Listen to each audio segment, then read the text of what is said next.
Okay, let's not pick this up. Let's fall off the platform and not go into the boss, but let's do it this time. And picking up the story again. So, yeah, I mean, obviously this was the biggest, this was clearly the biggest decision of my life that I'm probably going to have, that I'd even ever consider probably having to make, really, to be honest. And T knew this, so what I thought was absolutely brilliant was that she didn't offer an opinion, really, one way or the other. She was very careful not to kind of say, I think you should go for it, or what did I say about being cautious about this damn boss? Ah! Right, well, next time we definitely will be. Yeah, she was very aware of how big this was, but didn't want to kind of, say anything really that was going to sway me one way or the other. And, I really kind of appreciate that at the end of the day, because I probably would have, I really obviously do, appreciate her opinions and kind of take stuff on board, that she, talks to me about kind of thing. So I think, I'm not saying I would have done, but if she kind of flat out come out and said, I think you should go for it, or no, I don't think I don't think it's quite right for you, kind of thing, then I probably would have taken, I probably would have paid quite a bit of attention to that, and kind of had that kind of swimming around in my head at the time I was making a decision, and she was she appreciated that too. Ultimately, this absolutely had to be my decision. I obviously talked over with family, etc., other friends, kind of thing, people at work as well, and both my current or my employers at the time and my future employees as well. So it's not something I just dived headfirst into. So I did take the time to really mull it over. Probably took about 2 months or so for me to eventually come to a decision, just because of circumstances of everything that was going on. But yeah. Obviously, as you probably well know, if you've been watching other playthroughs, videos, etc., that I decided to do something that I'd barely done throughout my life, and I took the risk. So it's it's something that I probably really needed to do ultimately. So I'm happy with the decision I made. I have a wonderful not paying attention, concentrating too much on story. I have a wonderful new home now, which I'm thrilled with. I've only kind of been here about 2 months or so, but things are starting to take shape. Work's going mostly pretty well, so I can't complain too much about that. I'll probably start, having non-family visitors soon. Some people at work have expressed, some interest in just kind of seeing what all the, again, not paying attention, seeing what all the fuss has been about over the last kind of 5-6 months, where I've been searching for house, taking time off, preparing it, etc. Blah, blah, blah. So I feel like everyone at work's almost become invested in it as well, and some people have been offered advice about particular areas and everything, so that was obviously invaluable. So I'll show them round. Hopefully T herself will be coming for a visit sometime in the new year, or depending on when this is being uploaded, sometime soon this year. Let's just say early 2013 and avoid any confusion about that. So yeah, looking forward to that. That's probably pretty much the end of that story. So it was just really about, again, just probably didn't feel like much to her at the time, but just the amount of time and effort that she kind of puts into devoting to you to help you out with things is just something that I just absolutely invaluable, and something that I don't think I'll ever stop appreciating. That's pretty much, I think, all the stories I had to cover. So I think from this point on I will probably why did I jump? I'll probably start, we'll see how this one pans out, but I'll probably start cutting after Red and getting back to Cracker, and then kind of starting the process off from there, because I don't think there's much more to say about this particular fight anymore. And we've seen it all before anyway during the first part of the playthrough, so...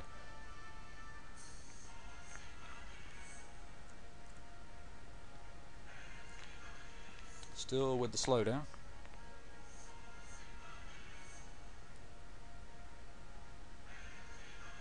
Yes! There we are again. Time's getting on again, so I'll have to do kind of a quick pause before we start with Krakow, but we'll pick that up in just a sec. Okay. Caution is the watchword. He says as he probably dives headlong into something the second he gets up there.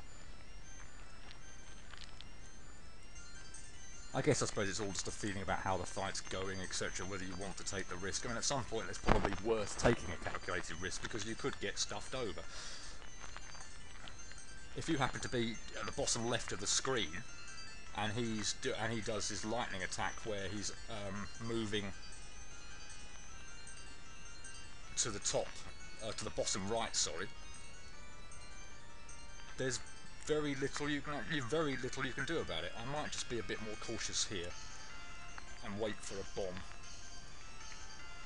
This is good.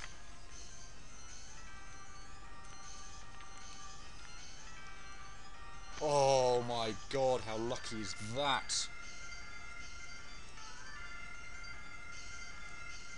Yes! Come on, come on, come on, come on, come on. Yes! And we don't have to deal with the second phase.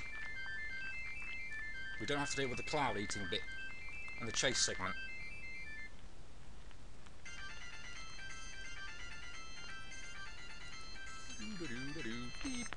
Right, come on, do not piss this up. This is an absolutely golden chance. And to have all three on, I could do without the colossal slowdown, thanks. And a chance to have it recorded as well, because I'm not going to be, after this, I'm not going to be recording the whole lot again.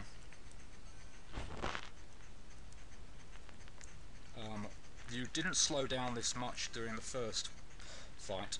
Why, oh why, are you so laggy here?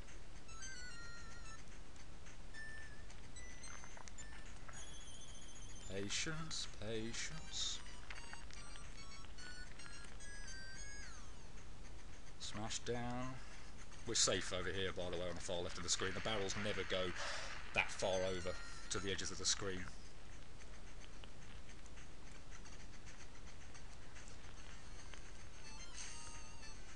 Oh no, oh no. I could do without that. I could do without that! Why? Oh, flip. I should have probably been patient and just waited for him to bash the barrels and everything, but that was just... seemed like too good an opportunity to miss. I hit my head on the damn ceiling.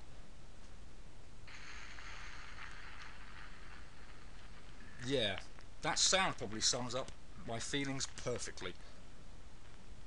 To be honest, I'm probably going to start the I haven't got anything more to say about all this. I'm probably going to start the recording once both Sephiroth, or Red, keep doing it again, done it again, Red and Krakow have been defeated. Wouldn't you know it? It's about the one in 100 times where I bugger up on Donkey Kong. Unbelievable. Okay, back to Donkey Kong. No mess up this time, please. I'm still detecting some slight lag, but nowhere near as much as it was.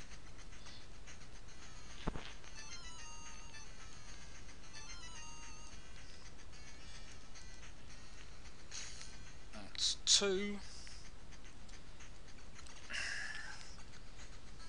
Patience now, wait for the barrels to slam down, and then not hit your head on the girder or whatever it is.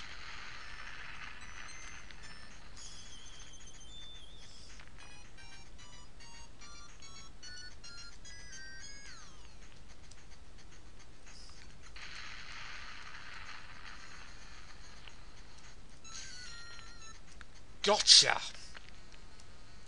Why did that not happen the first time?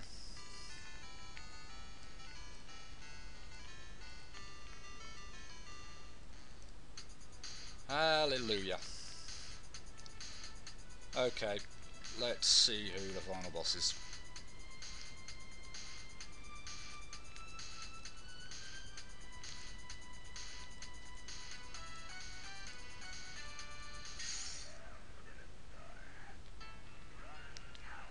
Somewhat appropriate, I suppose,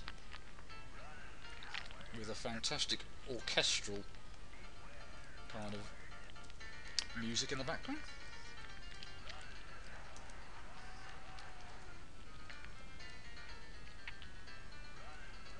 This really isn't too bad. As final bosses go, this is probably one of the easiest I think there is out there. He says, setting himself up for look a complete twit. And wow, there you go.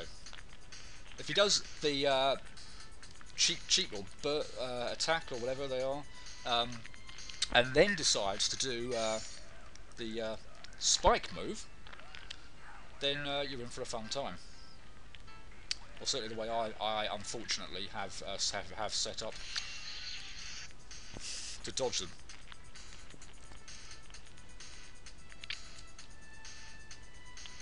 This isn't the entirety of the final boss, mind you. There is more to come. I do not seem to be positioning myself very well at all at the moment to get up to the cannon. As you can now see, the death counter is as well has been going up rather a lot recently. Far too much for my liking. Let's see if we cannot get you to position yourselves a bit better. If he says run coward, then a solid spike's going to fall down. You see an awful lot of them, by the way. An awful lot of them. If it's beware coward, then the spike opens up and there's your path to get up to the top. After you hit him once, he will always do this spikes across the screen move, and now he's back to doing anything at random. And beware coward is the one I always want to hear. He always does this spike falling from the ceiling now, and he chose to telegraph it with, or chose to do the spike movement immediately afterwards. After Donkey Kong exploits, I'm not quite sure exactly how long this is, and I don't want to lose the footage, so I'm going to take a quick pause there.